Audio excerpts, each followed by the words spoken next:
아침에 나로 주의 인자한 말씀을 듣게 하소서. 성도 여러분 안녕하세요. 목요일입니다. 오늘도 하나님의 사랑이 여러분들의 삶의 자리에 가득하기를 간절히 소망합니다. 말씀 한 국봅니다. 마태복음 24장 15절부터 28절까지의 말씀을 봉독해 드립니다.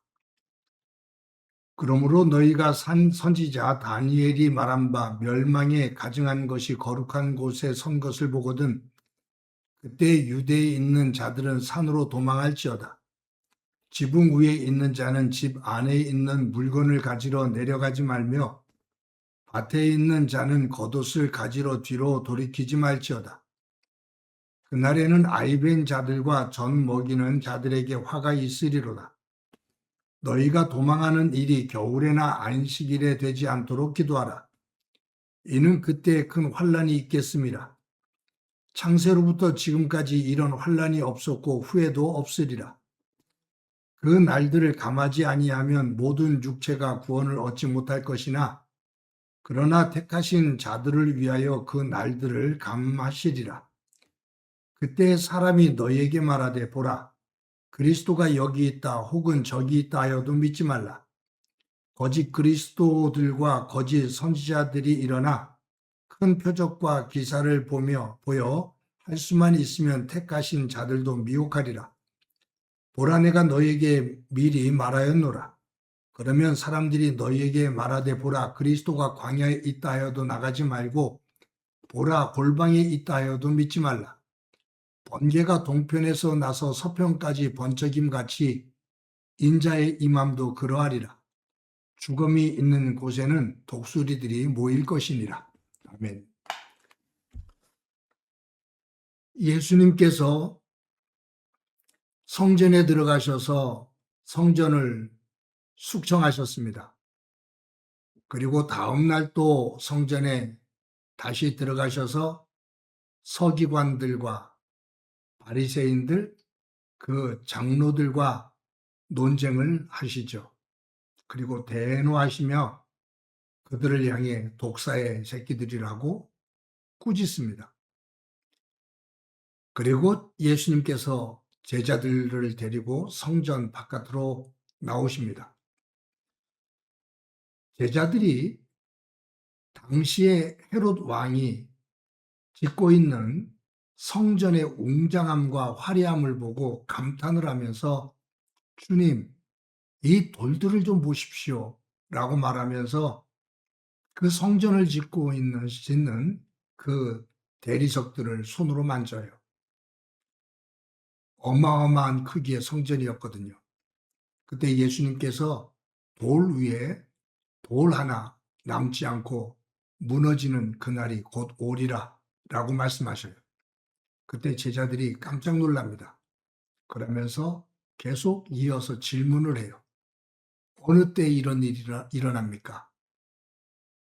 그 마지막 날이 올 때 어떤 징조들이 일어나겠습니까? 라고 질문을 합니다. 예수님께서 성전이 돌 위에 돌 하나 남지 않는다.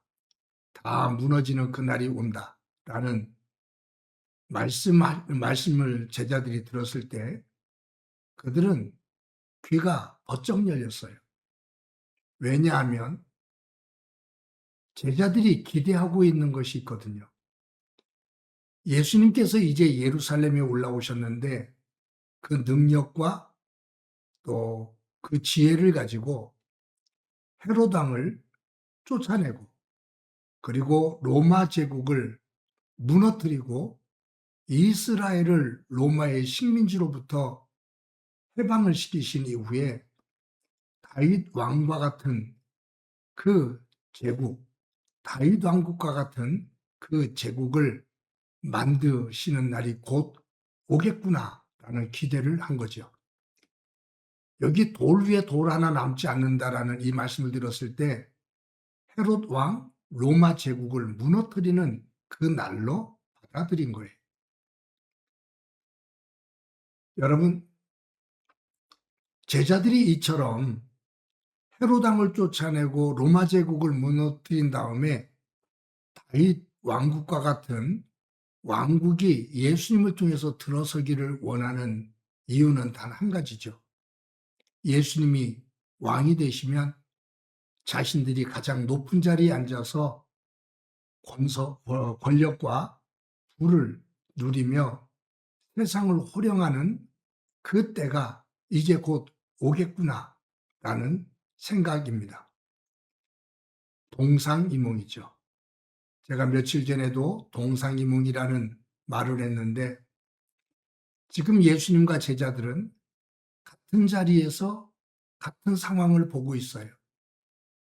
그런데 예수님께서 바라보는 방향과 제자들이 바라보는 방향이 달라요. 예수님이 원하는 것과 제자들이 원하는 것이 달라요. 정말로 동상이몽입니다.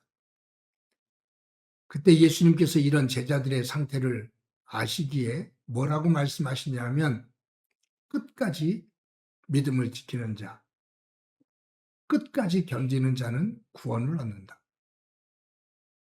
세상 것에 휩쓸려 가지 않고 끝까지 견디는 자는 구원을 얻는다. 라고 말씀하십니다. 그러면서 마지막 때에 일어날 현상들, 그 자연재해들, 그리고 나라와 나라, 민족과 민족이 계속해서 일으키는 전쟁들, 그 속에서 오는 혼란, 고통, 그것에 대해서 말씀하셔요. 그러면서 또 한 가지 말씀하시는 것이 뭐냐 하면 거짓 메시아, 거짓 선지자입니다. 마지막 때가 오면 곳곳에서 사람들이 내가 메시아다, 내가 선지자다라고 일어서는 사람들이 많을 거다. 그때마다 현혹되지 마라. 메시아가 이곳에 있다, 저곳에 있다라고 말할 때 그 말에 현혹되어 우르르 쫓아다니지 마라. 만약에 어느 누군가 표적과 기사를 행하면서 내가 메시아다라고 말할 때 그들은 그 표적과 능력을 가지고 믿음의 사람들을 흔들며 믿음의 자리를 떠나게 하기 위한 악한 영들의 소행이니 분별력을 가지고 옳고 그름에 그 믿음의 자리를 제대로 보거라라는 거예요. 여러분, 여기에 표적과 이적을 행하는 여기에 거짓 선지자들과 거짓 그리스도인들이 큰 표적과 기사를 보여 할 수만 있으면 택하신 자들도 미혹하리라. 그러니까 거짓 선지자, 거짓 메시아들도 큰 표적과 이적을 행한다 그 말이에요. 여러분들 무당이 작두 타는 거 보셨습니까?